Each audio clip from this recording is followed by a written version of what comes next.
여러분 안녕하십니까? 오늘은 디지털 출판과 출판의 미래에 대해서 얘기를 나눌까 합니다. 먼저 디지털 출판에 대한 얘기를 하려면 출판이란 무엇인지를 알아야겠고, 출판이 무엇인지를 알고 나면 그 출판물, 출판을 통해서 만들어진 출판물의 정의와 그 중에서도 책에 대한 정의를 우리가 알아볼 필요가 있습니다. 그 다음에 그 책이 현재 와서 디지털 출판이 나타나는데 디지털 출판이란 어떤 것인지에 대한 얘기를 나누고, 디지털 출판이 갖고 있는 특질과 디지털 출판과 더불어서 우리가 고민할 부분이 멀티미디어라는 것은 무엇인가에 대한 얘기를 나눌 것이고, 끝으로 그렇다면 우리 출판의 미래는 어떻게 될 것인가, 그러니까 우리가 오늘 다뤄야 할 내용의 전부입니다. 다시 돌아가서 그 출판은 일단 출판이라는 것이 갖는 의미가 무엇인지, 출판이 무엇인지를 알아보면 출판은 그렇게 어려운 얘기는 아닙니다. 우리가 갖고 있는 생각은 출판은 말 그대로 복제를 통해서 판을 만들고 판에다가 종이를 얹어서 필사도구를 통해서 찍어내는 작업이 출판, 말 그대로 나올 출자에 판을 만들어내는 작업을 우리가 출판이라고. 이 출판은 동서양을 통해서 각각 독립적으로 발전했습니다. 초기의 출판물의 형태들은 그 목판을 통해서 찍어내기도 했고, 동양에서는 금속알자를 만들었고, 그 금속알자가 서양에 전달되어져서 일각에서는 서양 스스로가 자기네들이 만들었던 그 소위 무버블 타입의 구텐버그에 의한 인쇄 혁명을 통해서 출판물이 만들어졌고, 그 이전까지는 우리가 출판이라기보다 이제 책이 만들어지는 것이죠. 그 책이 만들어진 것들은 대부분 다 필사를 통해서 만들어졌고, 각인을 통해서 점토판에 새기거나 돌에 새기거나 이런 식으로 만들었고, 대나무에다 글을 쓰거나 파피루스에 쓰거나, 그래서 거의 필사가 대부분입니다. 그래서 우리가 필사의 역사와 그 인쇄혁명 이후의 출판의 역사를 따로 나눠 놓고 봅니다. 그러니까 우리가 출판이라고 하는 것은 말 그대로 복제가 기본입니다. 그래서 우리가 출판의 역사를 얘기한다는 것은 결국 우리가 복제를 통해서 만들어내는 물건들이 어떻게 성장하고 발전했는가에 대한 얘기를 나누는 것인데, 문제는 그 출판물 중에서도 특히 우리가 책이라고 부르는 것들, 도서관이 다루고 있는 물건들, 초기에는 파피루스라든가 점토판이라든가 이렇게 인간의 기억을 수집하고 저장하고 전달하고 하는 과정 속에서 만들어진, 넓게 말하면 책이라고 말할 수 있겠죠. 근데 그 책이라는 것도 알고 보면 굉장히 폭이 다양합니다. 우리가 한 장짜리도 책이라고 부를 수 있는지, 아니 도대체 어느 정도의 양이 되어야 우리가 그걸 책이라고 말할 수 있는지, 이런 것들에 대한 고민들을 많은 사람들이 했었던 것 같습니다. 그러다 보니까 나온 얘기가 뭐냐면, 책이란 것을 우리가 어떻게 정의를 하고 있냐면은, 유네스코는 겉표지를 제외하고 최소 49페이지 이상으로 구성된 비정기 간행물을 책이라고 말한다고 합니다. 이게 우리가 알고 있는 정설입니다. 그래서 도서관이 취급하는 것들은 책이었고, 그 책의 형태를 갖춘 것들을 수집하고 관리했습니다. 쉽게 얘기하면 도서관은 그런 책의 형태를 갖추지 못한 것들은 수집의 대상에서 제외되어 있습니다. 그래서 이런 것들이 우리가 놓고 봤을 때 책에 대한 정의를 그만큼 가졌던 건, 여기도 나왔듯이 최소 읽을 거리, 어느 정도의 양이 되어야 책으로 인정했던 것이, 그것이 되지 않으면 팜플렛, 리플릿 해서 도서관에서는 소장 가치가 없는 것으로 따집니다. 이제 그 안에는 여기 말하듯 정기 간행물이 아닌 것들을 말한 것이고, 그럼 정기 간행물은 무엇이지? 하는지 얘기까지 들어가는데, 이제 좀 종합적으로 얘기하고 간략하게 얘기하자면, 정기 간행물, 다르게 표현하면 연속 간행물이라고 합니다. 그 연속 간행물이라는 것들은 같은 제호하에, 같은 이름 하에 정기적으로 또 비정기적이지만 연속적으로 간행될 것을 전제로 발행되어지는 것을 연속 간행물이라고 합니다. 우리가 알고 있는 학술 저널 포함해서 잡지, 많은 것들이 이에 들어가 있습니다. 그래서 연속 간행물을 도서관에서는 엄밀히 말하면 간행물로 취급하지 않습니다. 책이 아니기 때문에. 그래서 도서관에서는 그런 연속 간행물도 어떻게 다루고 있니 보면, 여러분들이 옛날에는, 요즘은 좀 그것도 그 저널들을 이용하다 보니까 많이 사라졌지만, 이 종이로 만들어진 잡지들, 1년에 12번 나온다면 12권의 책들이 모여서 한 발륨, 한 권이 되는 겁니다. 그래서 책을 우리가 발륨, 권으로 표시하고 이 권이 비책자, 그러니까 비책자라기보다 연속 간행물들을 1년치를 한 발륨, 한 권으로 쳐서 몇 권, 몇 호라고 표현하는 것이죠. 그래서 보통 대부분의 연속 간행물들은 1년 단위로 권, 그 다음에 월 또는 뭐 개간 단위로 1호, 2호, 3호, 4호. 여러분들이 알고 있는 대표적인 문헌정보학에 나온 문헌정보학 쾌지 같은 것도 1년에 4호가 나옵니다. 즉, 발륨, 뭐 30이면 30에 1권, 그러니까 1호, 2호, 3호, 4호에서 4호가 모이면 한 권이 되는 것이죠. 그게 연속간입니다. 그래서 우리가 책이라는 얘기를 나누고 출판이라는 얘기를 나누는 것은 우리가 조금 짚어봐야 할 것이 아까 얘기한 대로 책이란 정의를 유네스코가 49페이지 이상 표지를 뺀 내용물이 49페이지, 그러니까 쉽게 이제 앞뒤가 있으니까 50페이지인데 기술되어진 것이 최소 49페이지 이상이 되면 책으로 인정하는 것이고, 그 얘기는 그 정도 발륨이 부피가 되어야 충분히 읽을 거리가 되고 필요한 내용을 담을 수 있다라고 유네스코가 정의를 한 겁니다. 그래서 이제 왜 이런 얘기를 꺼내냐면은 디지털 출판이 갖고 있는 특징이 뭐지 하는 얘기와 디지털 출판을 포함한 디지털 출판을 포함했다기보다 역으로 웹 출판을 포함한 모든 디지털 출판물들이 갖는 특질이 뭐지를 이제 얘기하고 싶어서 이제 이 얘기를 꺼내는 것인데, 그 얘기는 우리가 아까 출판에 대한 저기를 복제라는 개념을 갖고 얘기를 했고, 초기에 우리가 만들었던 인쇄물들, 인쇄 이전의 것들은 소위 필사로 만들어진 것들은 엄밀히 따지면 우리 지난 시간에 그 기록을 얘기했듯이 넓은 기록의 단위 속에서도 출판이 아닌 필사, 원본에 대한 얘기들을 하는 것이고, 이제 오늘 우리가 다룰 내용들은 그 중에서도 특히 복제를 통해서 한꺼번에 여러 부수가 만들어지는 형태의 출판물을 얘기하는 것이고, 그 출판물 중에서도 우리가 지식을 담을 수 있는 충분한 가치가 있다고 생각되는 양을 우리가 책이라고 정의하고, 그 양을 우리가 최소 49페이지 이상이 되어야 한다라고 말한 것이 이제 우리가 말한 출판물에 대한 얘기, 책에 대한 얘기를 하는 것입니다. 근데 디지털 출판은 뭐니 하는지 얘기를 하다 보면 조금 이제 복잡해집니다. 복잡해진다는 건 다른 의미가 아니라 디지털이 갖고 있는 특징이 뭐지 하는 얘기와 디지털을 통해서 생산되어지는 것들은 어떻게 표출되어지지 하는 것과 그 표출되어지는 것이 책 말고 다른 형태는 없을까? 약간 혼란스러운 대목이죠. 보면은 우리가 책을, 그래서 디지털 이전의 시대들, 아날로그 시대를 놓고 보면 책은 문자와 그림 등을 통해서 우리에게 정보 전달을 하는 도구였을 것이고, 그 외의 것으로 무엇이 있니? 그러면은 음악, 소리를 전달하는 행위가 있었을 것이고, 그 다음에 영상, 우리의 동작을, 움직임을 전달하는 행위가 있습니다. 그래서 영화라든가 음악이라든가 하는 것은 책과 더불어서 성장하는 다른 미디어였던 것이죠. 그 미디어 역사들은 책에 비하면 엄청 짧습니다. 우리가 인쇄 출판의 역사를 보면 그 BC 3000년, 지금 한 4, 5천년의 역사를 갖고 있고 도서관의 역사와도 거의 궤를 같이 하고 있다라고 놓고 보는데, 음악, 소리를 기록하는 것과 영상, 움직임을 기록하는 것들은 불과 100년, 200년의 역사뿐이 갖고 있지 못합니다.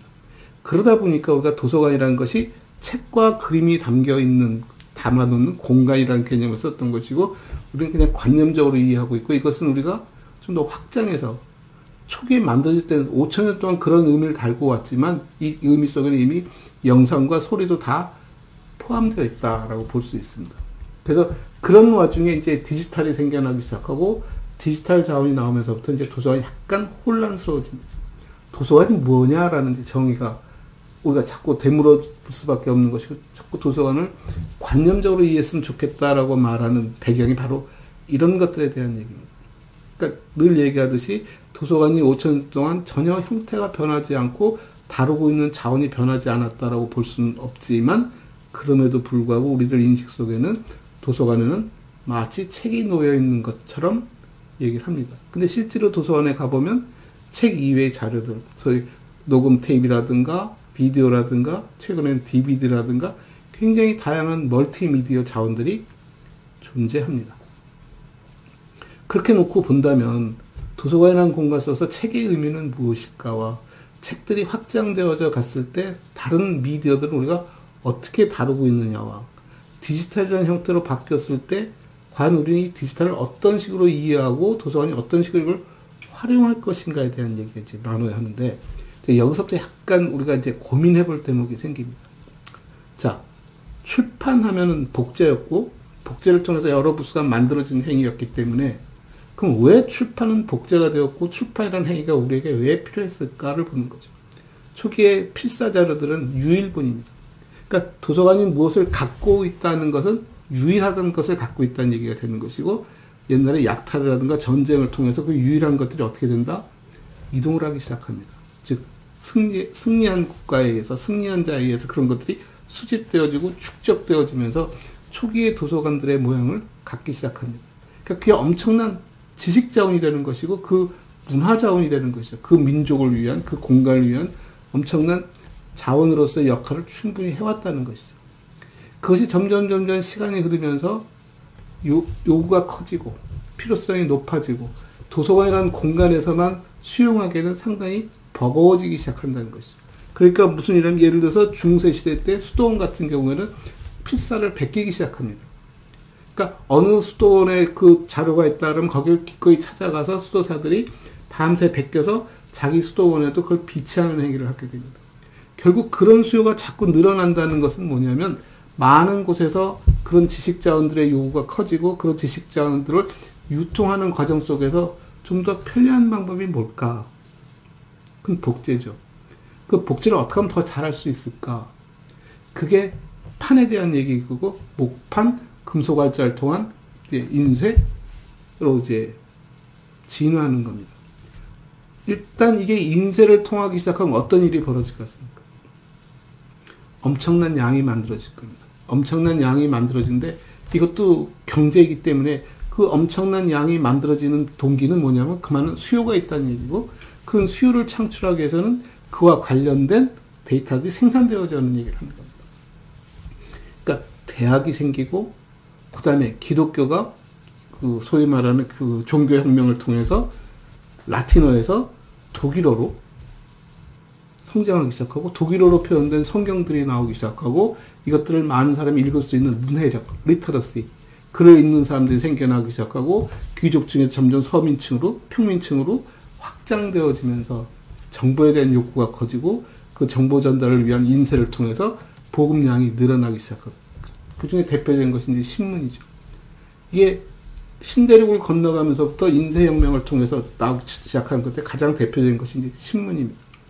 미국의 서부 개척사를 보면 그 이주민들이 서쪽으로 이동해 가면서 어떤 정착촌을 만들면 제일 먼저 학교를 짓습니다. 자기 후세들을 위해서 교육을 시킬 필요가 있는 것이고, 그 교육을 통해서 자기 후손들을 성장시키고, 더불어 그 커뮤니티가 살아가기 위해서 커뮤니티에 정보를 교환할 수 있는 신문이 만들어지기 시작하고, 신문이 만들어지고 학교가 만들어지고 교과서가 필요하게 되고 지식자원이 만들어지고 그 신문들이 축적이 되어지고 하면서 도서관이 생기고, 결국 도서관은 평생 학습기관으로서 평생의 자기의 문서고 아카이브로서 그 지역의 역사와 문화를 담고 있는 공간으로 이제 성장하는 것이죠.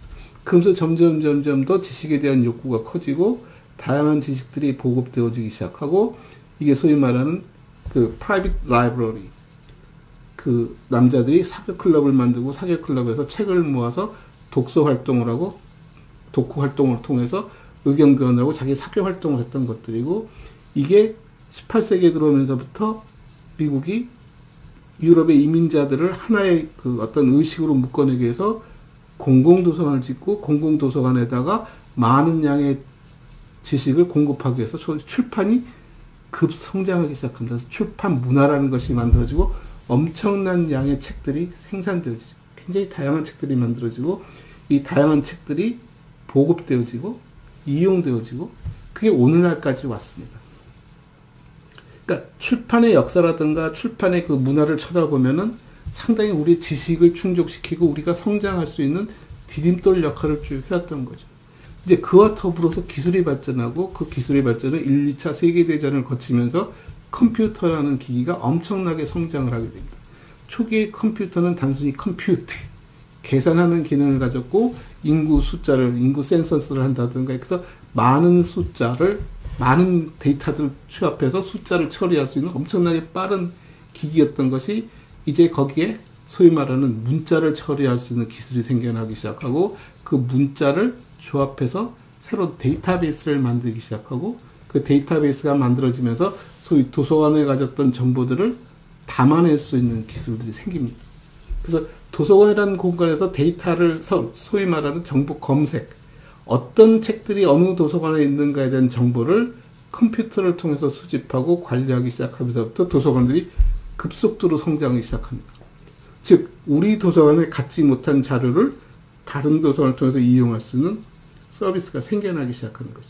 그 배경을 보면 재밌는 것이 지역마다 도서관이 생기고 그 도서관마다 자기들이 필요한 지식 자원들을 수집하고 서비스를 해왔습니다. 주민들은 자기 동네에 있는 도서관이 제일 가까운 도서관이고 거의 유일한 도서관이었습니다. 근데 시간이 지나면서 교통이 발전하고 통신이 발전하면서 사람들이 접근할 수 있는 도서관의 수가 늘어나는 거죠. 우리 지역의 도서관이 늘어났다기보다 다른 지역으로 이동해서 이용할 수 있는 도서관들이 많아지기 시작했다는 겁니다. 더불어 인구가 모이면서 한 지역에서의 도서관도 분관을 만들어서 분산시키기 시작합니다. 왜냐하면 도서관 건물이 무작정 키워질 수도 없는 것이고 그 많은 사람을 한 공간에 모을 수 없으니까 분산한 분관들이 만들어지고 이 분관뿐만 아니라 다른 지역의 도서관에도 접근성이 높아지는 거죠. 그 접근성을 더 높여진 것이 뭐냐면 가보지 않고는 그 도서관이 무엇인지를 모르지만 왜냐하면 목록 시스템이 분리되어 있었으니까. 근데 통신이 발전하고 컴퓨터가 발전하면서 가보지 않더라도 그 도서관이 무엇을 가지는 것을 한눈에 알아볼 수 있게 되었고 그러다 보니까 내가 갖지 못한 우리 도서관에 없는 자원을 이용할 수 있는 기회가 생기기 시작했던 것이고 그럼 어떤 일이 벌어질까요? 책이 서로 이동하기 시작합니다. 굉장히 편리해졌죠. 초기에 내가 도서관을 찾아가야 겨우 볼 수 있었던 것.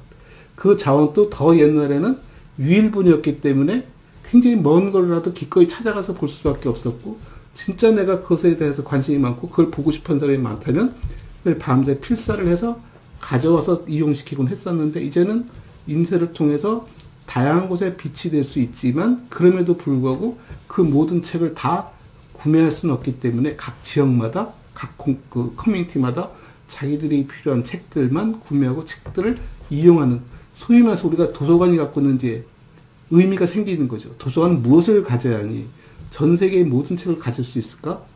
불가능하다는 거 다 알 뿐만 아니라 그걸 가장 가능하게 하는 것은 뭐냐면 우리가 보고 싶은 책만을 갖는 것이 가장 좋은 거죠. 여러분 갖고 싶은 게 많다고 해서 모든 걸 세상의 모든 걸 다 갖지는 않습니다. 왜? 내가 필요할 때 쓰고 내가 필요할 때는 사용할 수 있는 것들 중심으로 되어 있기 때문에 결국 그것이 내 세상인 것이죠. 그렇게 놓고 보면은 책들이 이렇게 분산되어질 수밖에 없는 복제 형태라는 것이 자연스럽게 받아들이는 모습이었고 책은 복제를 통해서 만들어진 출판은 복제를 통해서 만들어진 하나의 그 문화 자원이 되는 거죠. 근데 컴퓨터가 발전하면서 이제 디지털 문화가 생겨나기 시작합니다.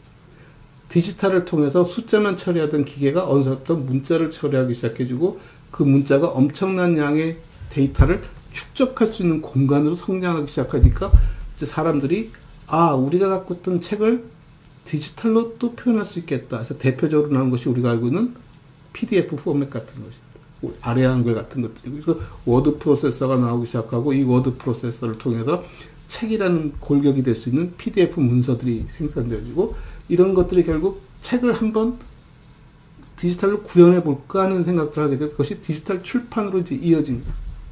그러다 보니까 이제 사람들이 무슨 생각을 하게 되면 디지털 출판이라는 것은 원천적으로 처음부터 생겨날 때부터 디지털로 작업해서 만들어진 출판물뿐만 아니라 종이로 인쇄된 것을 스캐닝을 통해서 디지타이징해서 디지털 문서로 만들어내는 작업도 있고 이제 그게 고도로 발전하니까 단순히 스캐닝해서 그래픽 처리하는 것이 아니라 이것을 문자를 인식할 수 있는 기술이 발전되고 그걸 다시 문자화시켜서 코드화시켜서 이걸 재구성해서 책을 만들어내는 기술들도 성장했습니다.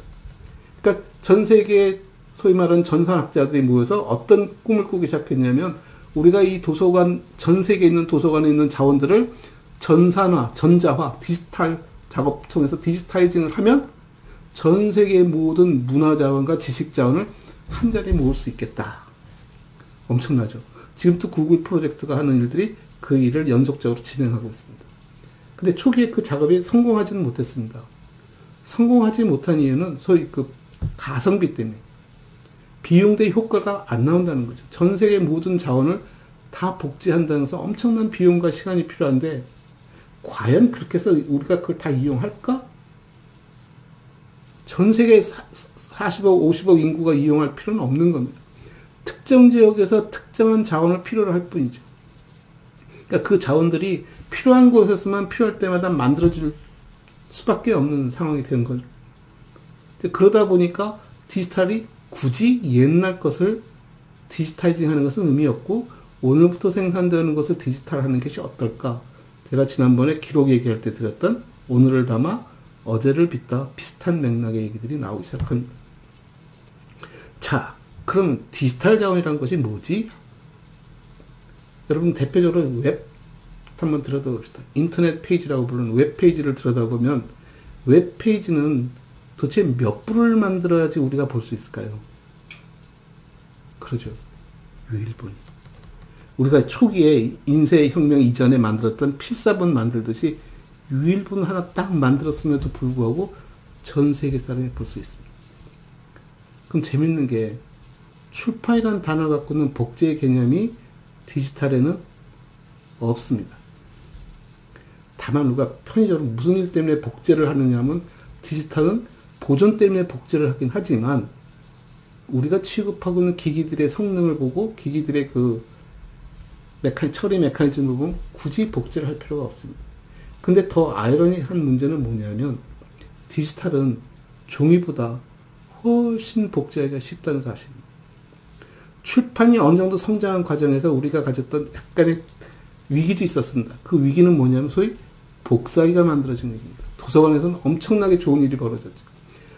갖고 있던 책들을 도서관에서뿐이 볼 수 없었던 것을 비록 대출을 해간다 하더라도 대출한 한 사람뿐이 볼 수 없었던 책을 복사기를 통해서 복제를 함으로써 여러 사람이 공용으로 쓸 수 있는 기회가 생긴 것이고 그러니까 많은 사람들이 복사하고 아마 여러분들도 학교 앞에 가면 많은 복사집이 있고 여러분이 갖고 있는 책을 복사를 할 겁니다.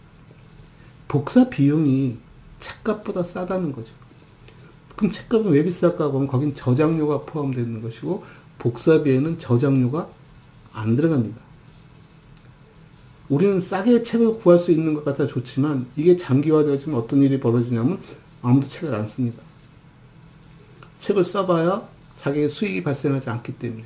그래서 그 불법 복사에 대해서는 상당히 우리가 심하게 다루고 있습니다. 다만 도서관이 갖고 있는 공익성 때문에 도서관 내에서의 복사는 어느 정도 허용이 되지만 그런다고 책을 몽땅 복사하는 일은 하면 안 되는 거죠.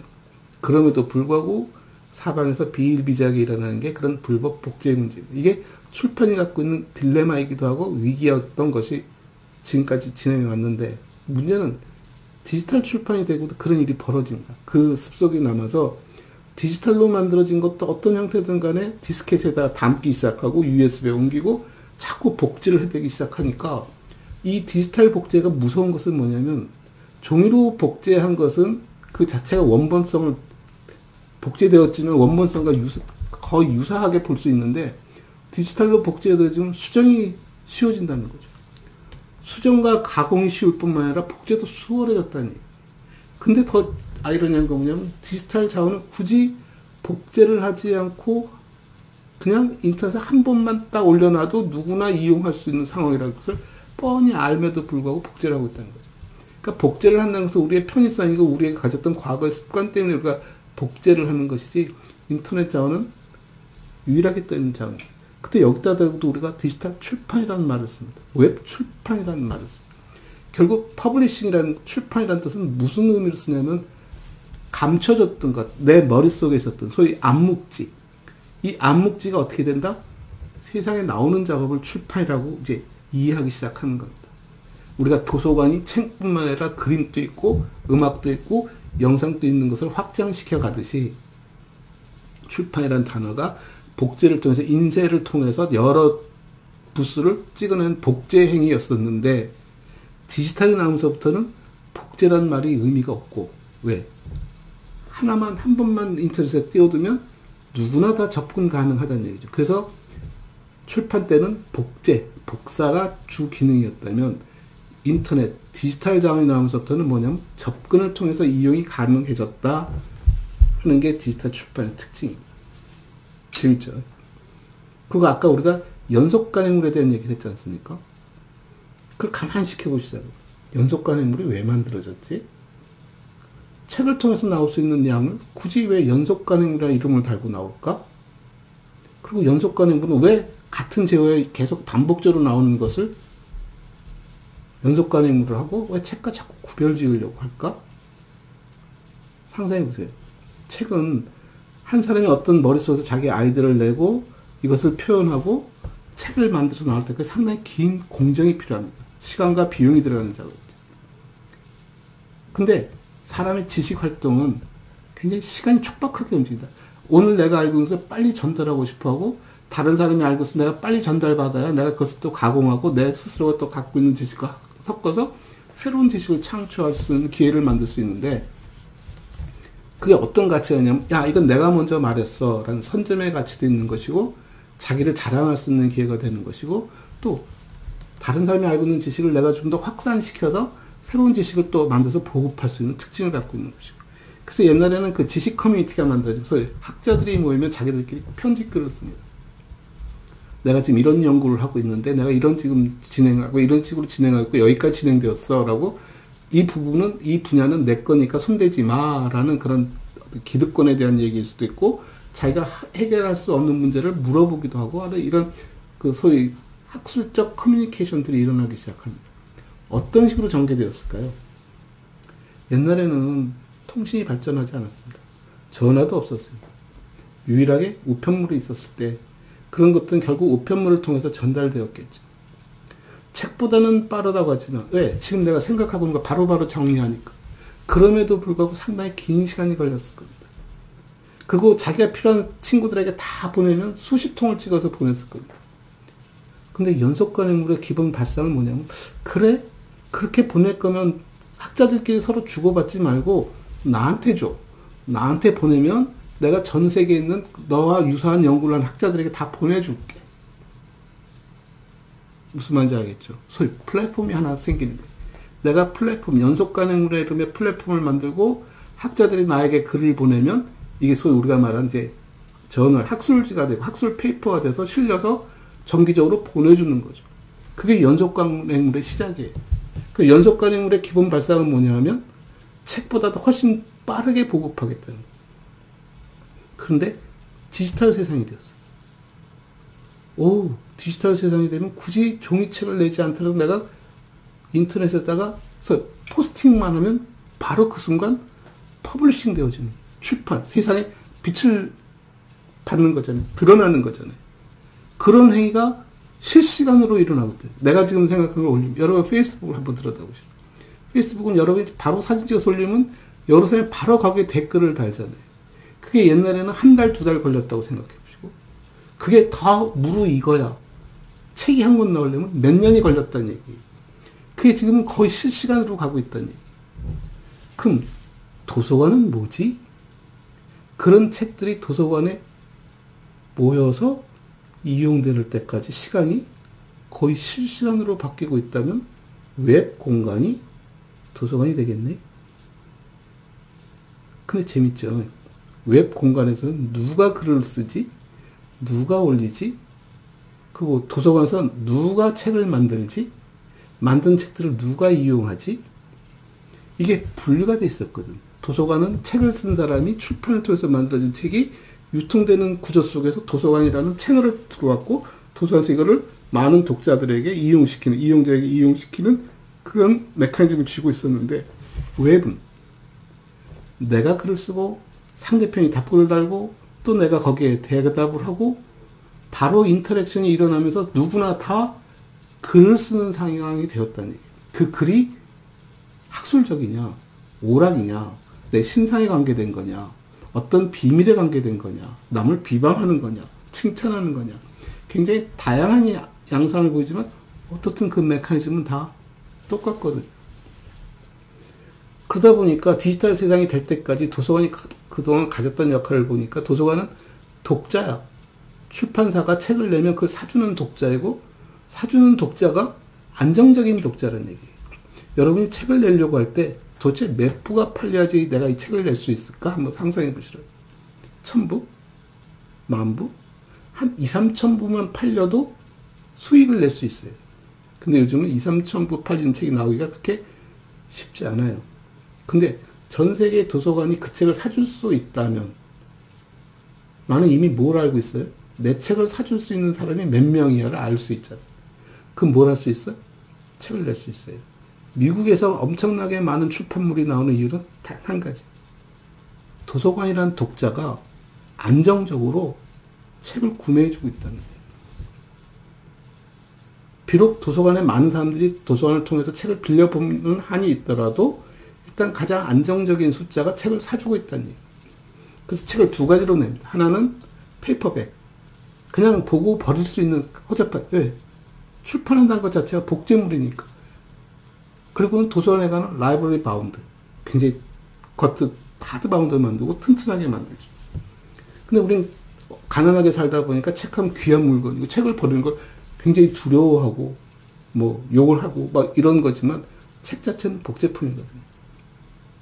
그렇게 놓고 보면 인터넷이 생긴 다음부터 이제 심각해지는 겁니다. 더 재밌는 건 그동안은 인쇄라는 출판이라는 형태는 문자와 그림을 취급했는데 그리고 영상 매체 따로 있고 음성 매체가 다 음향 매체가 다 따로따로 움직였는데 이게 디지털 세상이 되어지고 웹 세상이 되어지다 보니까 소리와 영상과 문자와 그림 등이 한 채널로 나오기 시작합니다. 구별이 없어진 거죠. 소위 말하는 멀티미디어가 된 겁니다. 그럼 멀티미디어 세상에 책은 어떤 의미를 가질까? 우리가 소위 말하는 디지털, 이북이라고 부르는 것과 우리가 영상물이라고 부르는 것들, 요즘은 굉장히 많죠. 유튜브도 여기 들어가는 것들. 그 다음에 음악도 요즘은 비디오로 나와 있는 음악이 훨씬 더 많죠. 구별도 안 돼요. 그래서 미래 도서관은 어떤 모양을 가질까? 아까처럼 출판이 실시간으로 움직이고 실시간으로 반응이 움직일 때 도서관이 책을 구입하는 행위가 의미가 없을 수도 있겠다. 그래서 나온 게 뭐냐면 전자저널처럼 구독형입니다. 굳이 내가 구입하지 않고 빌려볼 수 있는 시스템을 가졌으면 좋겠다. 출판도 마찬가지입니다. 이북을 발행하면서부터는 이걸 저 사람에게 복제를 해주는 것이지 의미가 없는 거죠. 복제를 받는다, 소비자가 받는다 손치더라도 굳이 이걸 어느 컴퓨터에다 집어넣는 게 싫은 거예요. 그래서 요즘 무슨 서비스를 합니까? 클라우딩 서비스를. 클라우딩 서비스는 뭐예요? 어딘가에, 나는 어딘지 모르지만 내가 접근할 수 있는 어디 한 공간에 내가 필요한 데이터가 다 모여있다는 거예요. 근데 더 재밌는 건 그 모여있다는 것이 복제된 실물이 모여있는 것이 아니라 링크가 모여있다는 거예요. 내 권리가 있는, 이 링크 값에는 정준민이라는 사람이 사용할 권리가 있어. 기한이 정해졌다면 언제까지 사용할 수 있어. 그럼 그 기간 동안은 내가 언제든지 사용할 수 있는데, 내가 어디를 가든, 왜? 내가 손에다 들고 다니는 컴퓨터가 아니라 스마트폰을 통해서 또는 인터넷을 통해서 어디를 가더라도 어느 기기에 접근하더라도 내가 필요한 데이터를 다 이용할 수 있다. 그건 복제가 아니죠. 말 그대로 접근을 통해서 이용하는 것이고 나에게는 권리가 주어지는 것이고 그 권리를 서비스하는 플랫폼이 만들어지고 있다는 것이고 이게 구독이라는 형태를 취할 수도 있고 뭐 영국에 내가 돈을 많이 내면 소유할 수 있는 권리를 소유할 수 있는 제도로 갈 수 있는 거죠. 그럼 도서관은 뭐지? 했을 때 이제 도서관이 심각한 문제 하나 봤어요. 아까처럼 도서관이 출판물을 구입해서 서비스하는 것까지는 우리가 이해를 했는데 지금 그 과정이 짧아지다 보니까 한 공간에서 두 가지 일이 동시에 일어나잖아요. 생산하고 소비하고 생산하고 소비하고. 근데 도서관이 제일 못하는 게 뭐겠습니까? 도서관은 소비는 잘했습니다. 구입해서 서비스하고 구입해서 서비스하고. 그 피드백은 다른 메커니즘으로 돌아서 옵니다. 그 사람이 글을 쓰면 출판의 형태를 돌아서 오는데 출판이라는 메커니즘과 도서관이라는 메커니즘이 굳이 분리되지 않고도 움직이는 인터넷 세상이 열렸다면 도서관이 앞으로 해야 할 일이 뭘까 하는 거죠. 도서관이 해야 할 일이 결국 출판이 된다. 도서관이라는 메커니즘은 단지 사람들이, 내 소비자들이, 내 고객이, 내 커뮤니티가 필요로 하는 자원을 제공해 줄 뿐만 아니라 우리 커뮤니티가 생산한 자원을 외부로 빼주는 역할도 해야 한다는 얘기예요. 그 자연스럽게 떠오를 수밖에 없는 거예요. 왜냐면 그게 분리될 수가 없는, 이제 소위 아까 우리가 멀티미디어라는 얘기를 했지만 실제 따지고 보면 멀티미디어가 아니라 싱글 미디어, 멀티 펑셔널 싱글 미디어가 된 거예요. 기능은 소리도 되고 그림도 되고 영상도 되고 글자도 되고 이런 것들의 다양한 기능들이 하나의 싱글 미디어를 통해서 서비스 되어지는 세상이 됐다. 이 싱글 미디어가 어떻게 모양새를 갖고 있느냐, 굉장히 그것이 다양한 것, 스마트폰의 형태일 수도 있고 타블렛 PC의 형태일 수도 있고 PC일 수도 있고 노트북일 수도 있고 VR까지 포함하고 보면 엄청나게 다양한 기능과 형식을 움켜쥐고 서비스할 수 있는 기기가 생겼고, 이 기기는 단지 소비를 하는 기기가 아니라 생산과 소비가 동시에 일어나는, 그리고 그 생산도 복제의 형태가 아니라 유일본이 만들어지는 작업. 지금 제가 만든 영상도 유튜브에 올라가면 굳이 여러분이 복제를 하지 않고도 언제든지 필요할 때마다 접근해서 이용할 수 있습니다. 네트워크가 살아있는 동안. 가끔 그런 비판하는 사람이 있어요. 야, 네트워크가 끊어지면 어떡하니? 네트워크가 끊어지는 상황이 어떤 상황일까지 보는 거죠. 어떤 상황일 것 같습니까? 전쟁 또는 천재지변. 전쟁이나 천재지변이 나면 네트워크 세상이 아니라 도서관 세상이고 우리가 아날로그 세상이라 하더라도 이용 못하기는 매일 일반입니다. 그러니까 그런 극단적인 상황을 놓고 네트워크는 불안하다. 그건 좀 오바가 아닌가 싶네요. 그래서 결국 디지털 출판과 출판의 미래는 우리가 그냥 도서관의 형태를 완전히 바꿔놓을 수 있는 것이, 우리가 디지털 도서관이라고 말하는 것에 디지털 도서관이 갖는 의미가 과거의 도서관인가? 아니면 디지털 도서관은 디지털 출판의 다른 말일까? 어떤 지금 답을 구하자고 드리는 얘기가 아니라 여러분이 한번 고민해보고 생각해보고 여러분이 나중에 현장에서 일을 할 때 나는 어떻게 일하는 것이 바람직한가라는 건 지금부터 고민해 보시기 바랍니다. 오늘은 이쯤 줄이겠습니다. 감사합니다.